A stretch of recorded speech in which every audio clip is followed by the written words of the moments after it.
My mom called while I was in the hospital. Can you babysit this weekend? Your sister needs a break. I just had emergency surgery. I said, I'm literally in a hospital bed. She replied, so you're not dying. Stop being dramatic. And hung up. I stared at the ceiling. Then I called my bank. Update the $30,000 loan I co-signed for my sister. I went out. 10 minutes later, Mom called 47 times. The medication pump clicks every few seconds like a metronome for pain. The clock over the door says 9:13 p.m. My abdomen feels like someone rearranged my organs with a spoon. Emergency surgery, the surgeon had said. Appendix almost ruptured. A mess of infection. Good timing, he'd smiled. My phone buzzes against the rolling tray. The screen lights the darkroom. Mom, of course. I hit accept because anesthesia makes you stupidly hopeful. Hey, I croak. My throat is sandpaper. She doesn't say hi. Chris, can you babysit this weekend? Your sister needs a break. For a second, I think I miss her. I glance at the 4 line in my hand, the blood pressure cuff, the pulse ox on my finger, the hospital bracelet with my name. Christopher Hall, 35, post-op. I'm literally in a hospital bed. I say I had emergency surgery 3 hours ago. My voice sounds weirdly calm, like I'm giving a case presentation. I'm a psychologist. I'm supposed to know how to name reality. Mom sigh annoyed. Okay, but that's Friday. This is only Tuesday. You'll be home by then.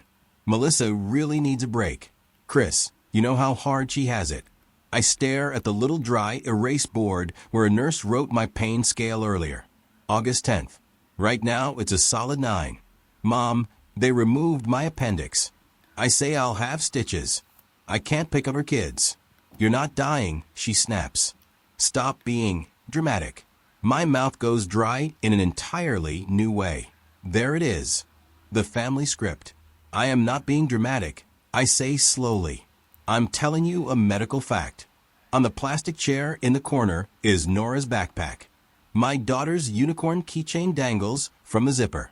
She left it when my neighbor rushed her home after they wheeled me into surgery. Mom barrels on. Melissa is exhausted. She's been crying on the phone.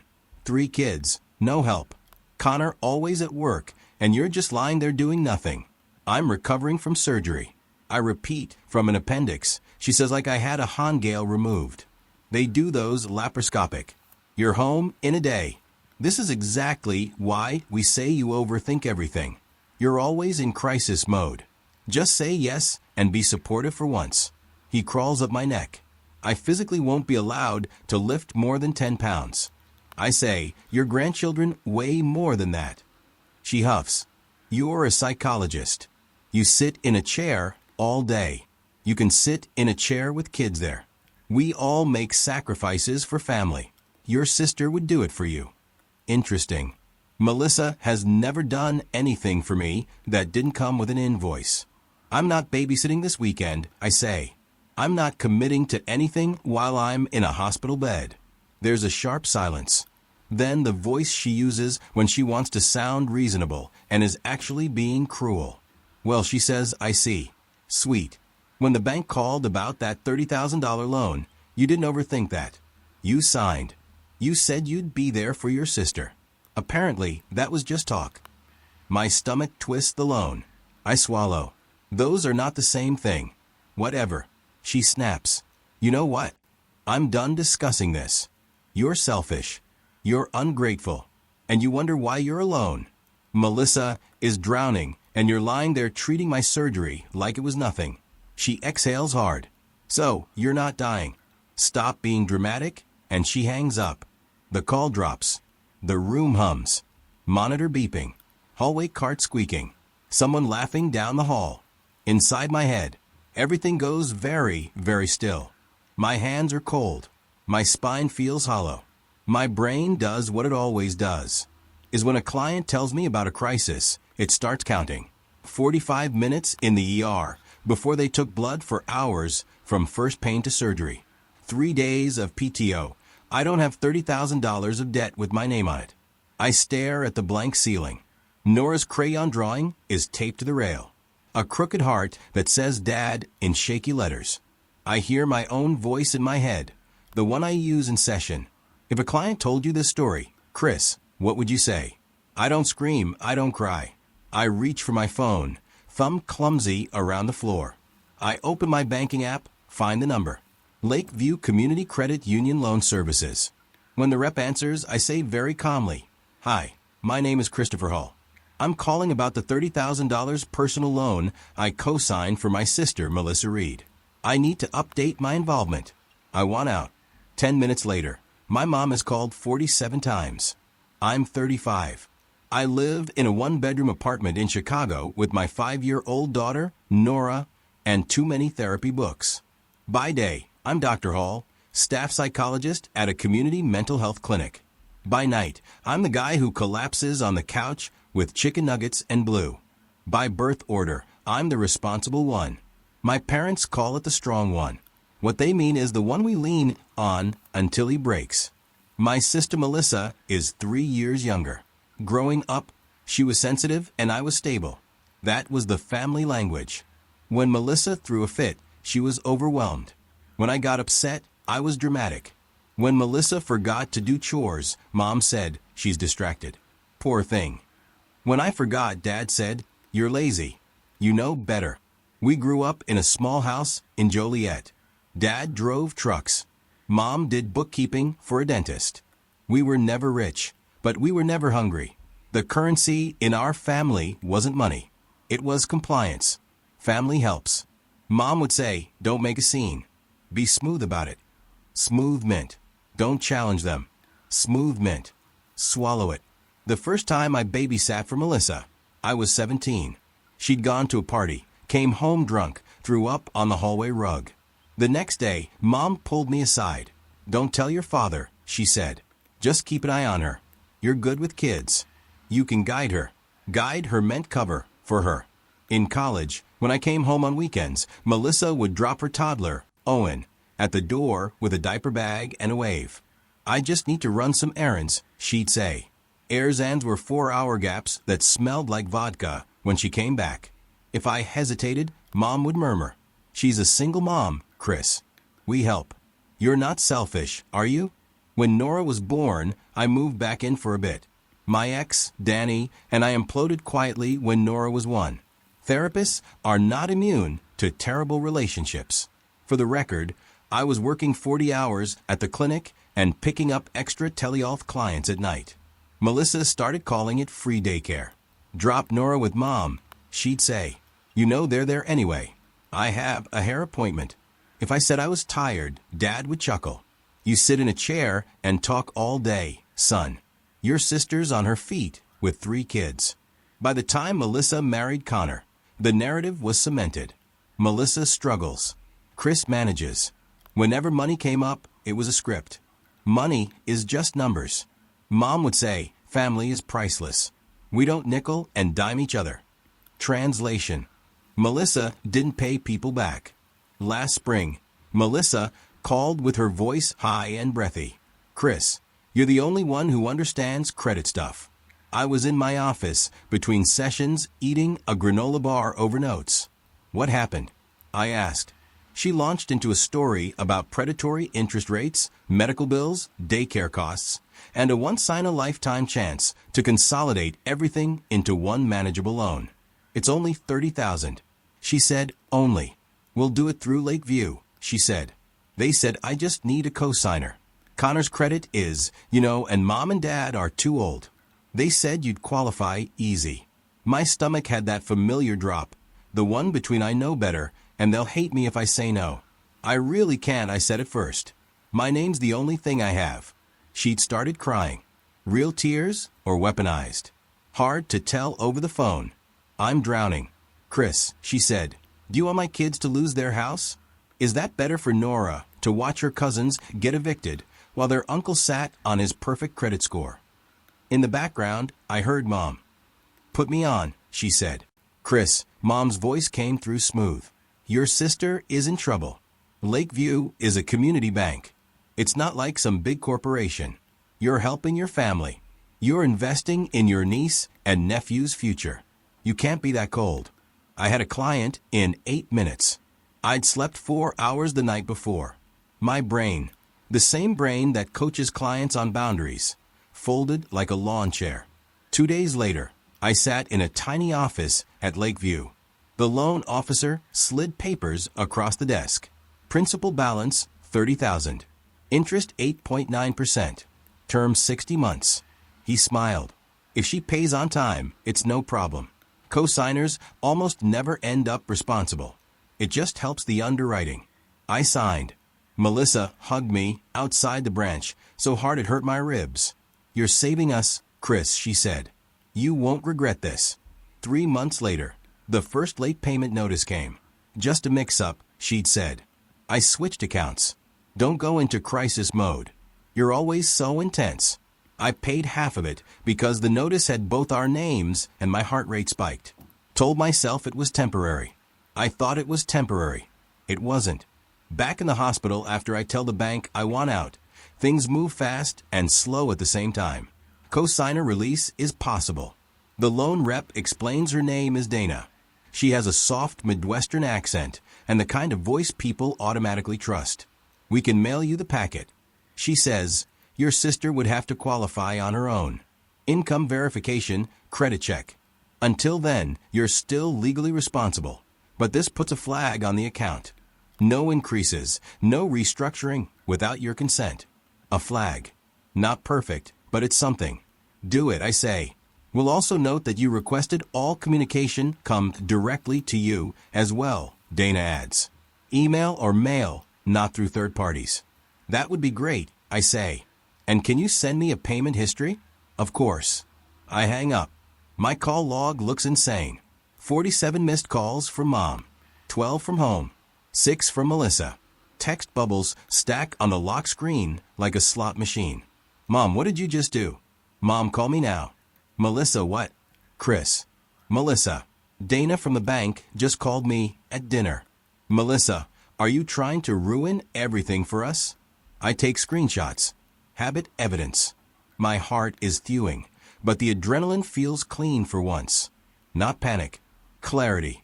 A nurse comes in to check my vitals. You okay? She asks, eyeing my pulse. Family, I say. She nods like that explains everything. Later that night, when the meds make my head swim, I put my phone on Do Not Disturb and let them scream into the void. Wave 1 hits the next morning at 7:02 a.m. I answer because I'm tired and stupid. What did you do? Mom demands no hello. I called the bank. I say I asked for a co-signer release packet. I requested full statements going directly to me. You blindsided your sister. She says I protected myself. I correct. You made her cry. Mom says like that's a crime. She was at Target when the bank lady called. Do you know how humiliating that was? Was it more humiliating than being told to babysit while I'm hooked to 4 antibiotics? She ignores that. We've always managed things as a family, she says. We talk. We don't go to outsiders. The outsider is a federally regulated financial institution. Mom, this isn't a family chat. I say it's a $30,000 legal obligation with my name on it. I'm not comfortable being on it anymore. You can't just decide that. She snaps. I can start the process, I say. And I did. You're overreacting, she says. Just like always. Melissa is trying. She missed a couple of payments. 3, I say, in 6 months with late fees. There's a pause, then the guilt trip. She's fragile, Mom says. You know how she gets. You're the strong one. You don't crumble over every little stressor. That's why we lean on you. That's why family works. My incision throbs. My strength is not a permission slip, I say. I'm done being leaned on like a piece of furniture. Unbelievable, she mutters. I raised a selfish, cold-hearted. I hit end. Wave 2 comes 3 days after I'm discharged. I'm at home shuffling around my apartment in sweatpants, trying not to sneeze because it feels like my abdomen will explode. Nora is on the couch, focused on a puzzle. Daddy, look, she says, holding up 2 pieces. These go together. You're right, I say, my chest loosening. Good problem solving. There's a knock at the door. Sharp, repeated. Nora flinches. Is Grandma coming? She asks. Stay here, I say. I look through the peephole. Mom, Melissa, of course. I open the door just enough to step into the hall, leaving the safety chain on. You drove an hour to my building with no heads up. I say. Mom's eyes skim over my hunched posture, the drained bag peeking from under my shirt. She doesn't react. Melissa's mascara is smudged.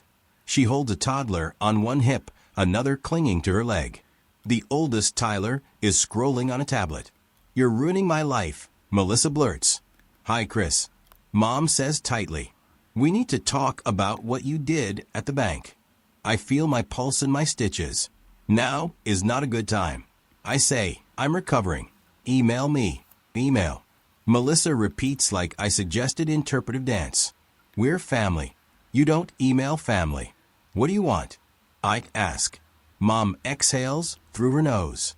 We need you to call the bank back and tell them you were confused, that you don't actually want off the loan, that you support your sister. No, I say, you don't even know what this is going to do to her credit. Mom says, I know exactly what it's doing to mine, I answer. Melissa shifts the toddler, voice rising. They're going to make me reapply, Chris. They're going to look at Connor's income. We might not qualify. We could lose the house. The house you bought on a loan you can't afford.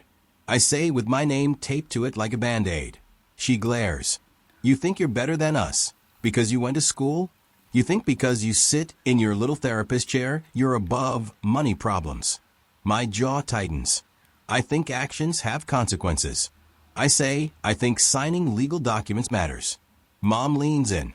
If this loan falls through, I will never forgive you. She says we will all know exactly why your sister lost her home.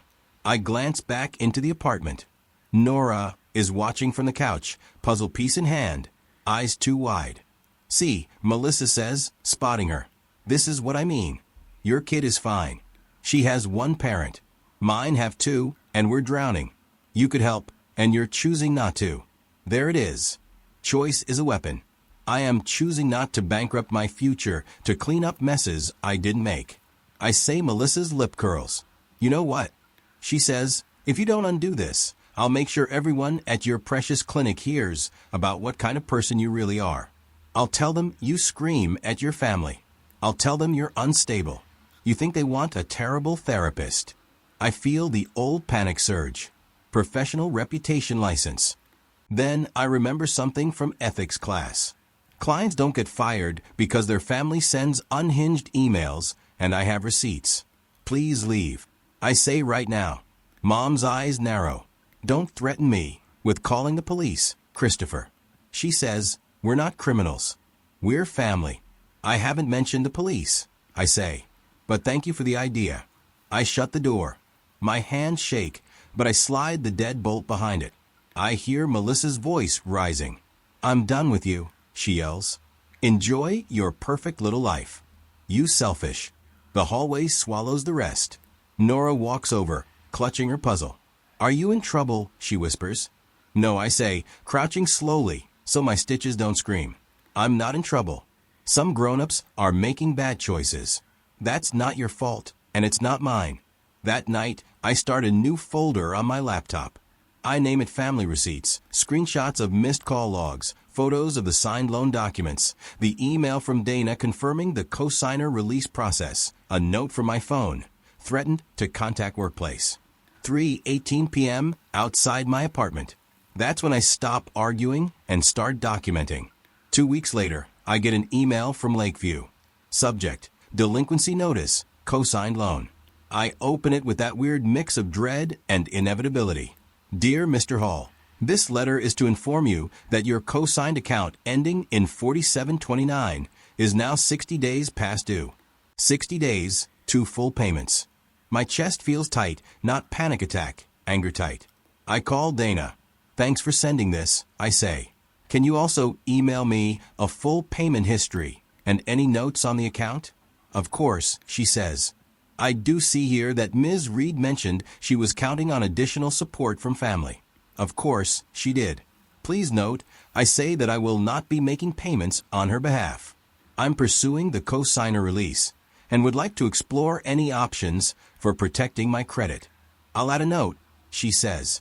Phone down. hand shaking. I take a breath and do the thing I've been avoiding. I call a lawyer. Her name is Patel, Financial and Consumer Protection. Her assistant gets me a Zoom slot for the next day. On the call, I lay it all out.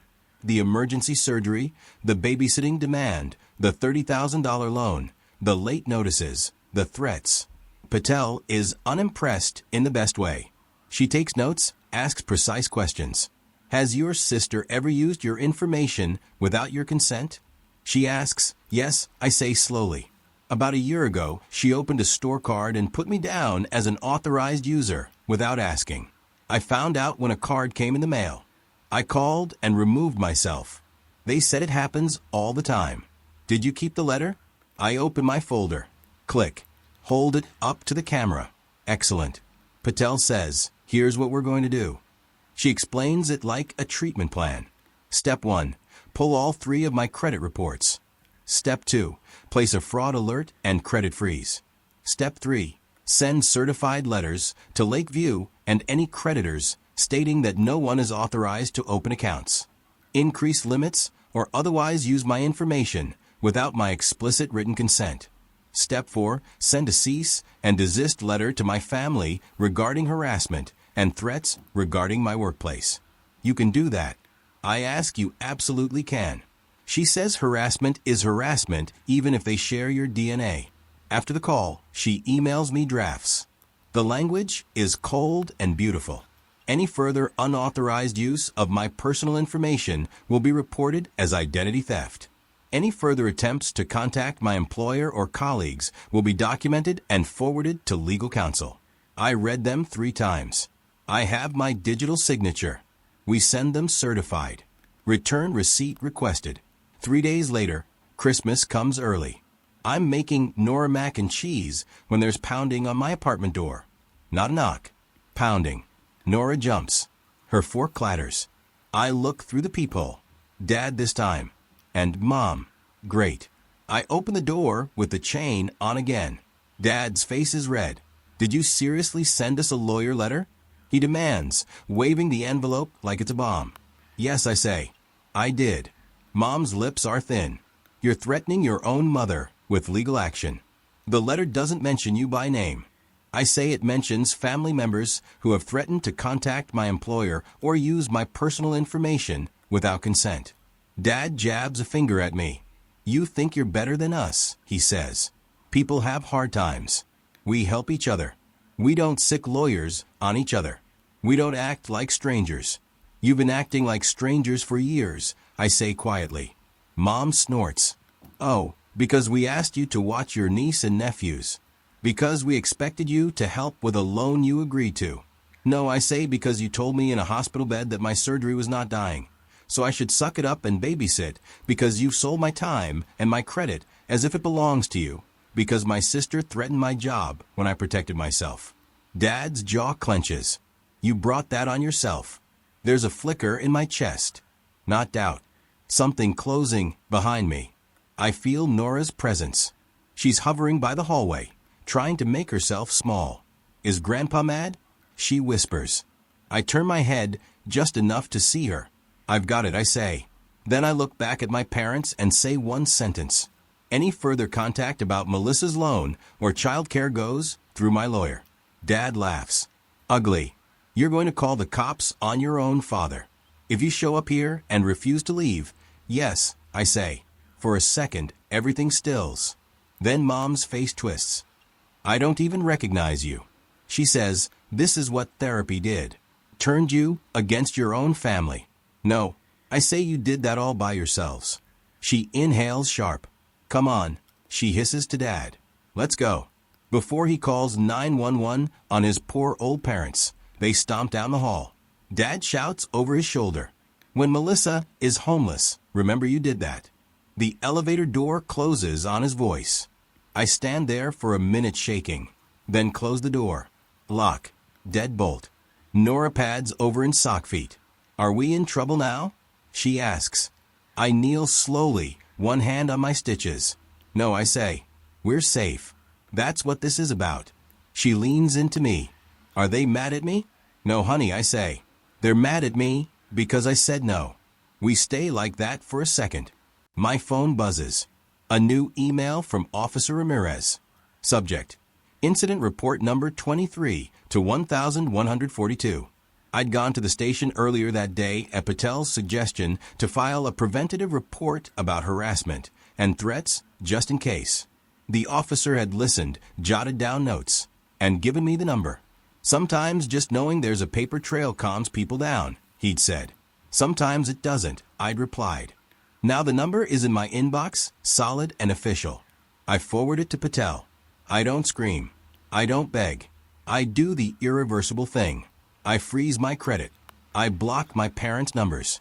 I remove them from Nora's school pickup list. And in the family group chat, I send one final clean message. Effective immediately. I will not be providing childcare or financial support to Melissa or anyone else. Do not list me on loans, applications, or forms. Any further attempts to use my information or contact my employer will go through my attorney. This is not up for discussion. Then I leave the chat. Silence is loud at first.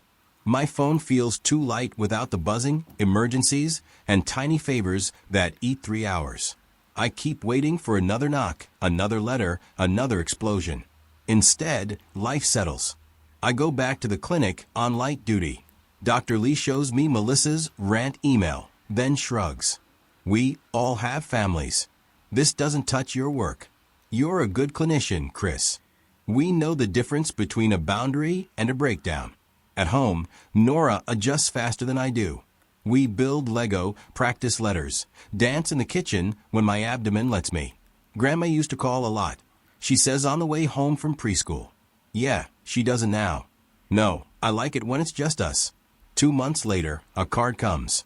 Family forgives. Don't punish the kids. Smooth this over. No apology.